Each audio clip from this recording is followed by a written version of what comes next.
Please subscribe कीजिए हमारा YouTube channel सत्य ज्ञान सागर। इतना विश्वास रखना पड़ेगा आपको। कहते हैं एक बार एक साधक साधना कर रहा था पीपल के पेड़ के नीचे, और कुछ बहनें और भाई जो है भक्त जा रहे थे। कह रहे थे एक बहुत पहुंचे हुए संत हैं और भूत भविष्य की बता देते हैं, उनके पास जाते हैं सत्संग सुनने के लिए। तो उस साधक ने कहा कि भाइयों एक कृपा करियो, बहन भाइयों मेरी, उस महाराज जी से मेरे बारे में ये पूछ के आना कि मेरी मुक्ति कितने जन्म के कितने जन्म में पाछा हो जाएगी, कितने जन्म लगेंगे मेरी मुक्ति को। तो उन्होंने जाकर बताया तो महात्मा जी ने कहा कि उस साधक को मोक्ष प्राप्ति के लिए इतने जन्म लेने पड़ेंगे जितने पीपल का पत्ते, जिस वृक्ष के नीचे वो साधना कर रहा है उसी के पत्ते जितने हैं इतने जन्म लेने पड़ेंगे उसको, जब उसका मोक्ष होगा। अब उन बहनों और भाइयों ने रास्ता त्याग दिया। हम वहां से जाएंगे उस रास्ते से जहां पर वो साधक साधना कर रहा है, और उसको हम ये बताएंगे कि तू तेरा मोक्ष इस पीपल के पत्तों जितने जन्म ले लेगा जब होगा, कहीं उसका हार्ट अटैक ना हो जाए। इसलिए वह दूसरा साइड बदल कर दूर सी का 1 एकड़ दूरी का जान लग गए। तो साधक ने आवाज लगाई कि भगत जियो, ए बहनों सुनियो, अरे मेरी प्रश्न का उत्तर लाए क्या तुम, एक बार इधर आओ।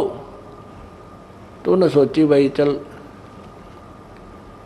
हमने सोचा कि ध्यान देगा साधना बैठा है, पर उसका तो नज़र नहीं छिकवाएंगे और बताएंगे। वो चले गए उसके पास। उन्होंने कहा कि महात्मा जी ने कुछ बताया मेरे बारे में। तो वो कहने लगे भक्त और भक्तमती के भगत जी के बतावा, हमने तो डर लग गया बताते आना। वो कहने लगा बहनों भाइयों बताओ, अवश्य बताओ, बता दो जो भी है, कोई मुझे कोई डर नहीं है, कितना समय लगे मैंने तो काम करना है। तो उन्होंने कहा कि महाराज जी ने ये बताया है कि भाई जितने इस पीपल के पत्ते हैं ना, ये पीपल के जितने पत्ते हैं जिसके नीचे जो साधना कर रहा है, इतने जन्म लेने पड़ेंगे फिर तेरा मोक्ष होगा। तो वो तो डांस करने लग गया, भंगड़ा पा दिया, खुशी मनाई, नाचर कूदन में बोला जय हो जय हो। वो बोले रतन तो रोना चाहिए था, बेबेर बोली रतन तो रोना चाहिए था, तू आज खुशी मना रहा है। तो वो कहने लगा बहनों तुमने ना बेरा भाइयों, अरे इस झंझट का अंत तो आवेगा, कम से कम इतने पाछा आ जाएगा। अब इसका नो तो हो गया कि इसका एंड होगा, इतने दिन ना बेरा समझ इसका एंड भी होगा कि ना होगा, मैं उठले ढों था। तो पुण्यात्माओं उसने जब इतना सब्र कर लिया तो तुम नहीं भी इतना भी करना पड़ेगा। इस जन्म में ना अगले में, अगले में ना अगले में पार हो जाओगे। अगर सच्ची लगन से अंतिम श्वास तक केवल एक ही साधना और इसी परमेश्वर में और इस दास में श्रद्धा रही, यदि बाद में तुम कई ऐसे अनाड़ी और कर्महीन इंसान होते हैं, घर में थोड़ा सा सुख हो जाता है, गुरु जी को त्याग देते हैं, कहते भक्ति यही कर लेंगे, हम क्या फर्क पड़ा है। नहीं, परमात्मा कहते हैं कि मम संत मुझे जान मेरा ही स्वरूपम, मेरे संत को मेरा ही स्वरूप जानो। और उसके प्रति जो तुम्हारी प्रतिक्रिया है, अगर उससे तुम्हारा विक्षेप है तो मेरे से हो गया वो।